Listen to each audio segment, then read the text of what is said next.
നമസ്കാരം. ന്യൂസ് കേരള പ്രധാന വാർത്തകളുമായി CK നാസർ കാഞ്ഞങ്ങാട്. കേരളത്തിലെ മുഖ്യമന്ത്രി രാഹുൽ ഗാന്ധിയെ മാത്രം ആക്രമിക്കുമെന്ന് AICC general secretary Priyanka Gandhi പറഞ്ഞു.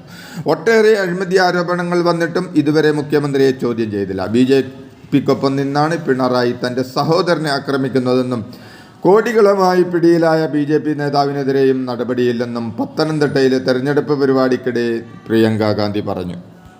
കോൺഗ്രസ് അധികാരത്തിൽ വന്നാൽ പൗരത്വ ഭേദഗതി നിയമം റദ്ദാക്കുമെന്ന് പ്രിയങ്ക ഗാന്ധി പറഞ്ഞു. ചാലക്കുടി, പത്തനംതിട്ട, തിരുവനന്തപുരം എന്നീ മണ്ഡലങ്ങളിൽ തെരഞ്ഞെടുപ്പ് പൊതുയോഗങ്ങളിൽ സംസാരിക്കുകയായിരുന്നു പ്രിയങ്ക ഗാന്ധി. സംസ്ഥാനത്തെ ഇടതു തരംഗമാണെന്നും വടകര ലോക്സഭാ മണ്ഡലത്തിൽ LDF സ്ഥാനാർത്ഥി KK ശൈലജയുടെ സ്വീകാര്യത ചോദ്യം ചെയ്യപ്പെടാനാകാത്ത വിധത്തിൽ ഉയർന്നെന്നും മുഖ്യമന്ത്രി പിണറായി വിജയൻ. ശൈലജയുടെ സ്വീകാര്യത വർദ്ധിച്ചതോടെ എതിരാളികൾ തെറ്റായ മാർഗത്തിൽ നേരിടാൻ ശ്രമിച്ചുവെന്നും എന്നാൽ ഇതുവരെ കൂടുതൽ ഒറ്റപ്പെടുത്തുകയാണ് ഉണ്ടായതെന്നും മുഖ്യമന്ത്രി പറഞ്ഞു.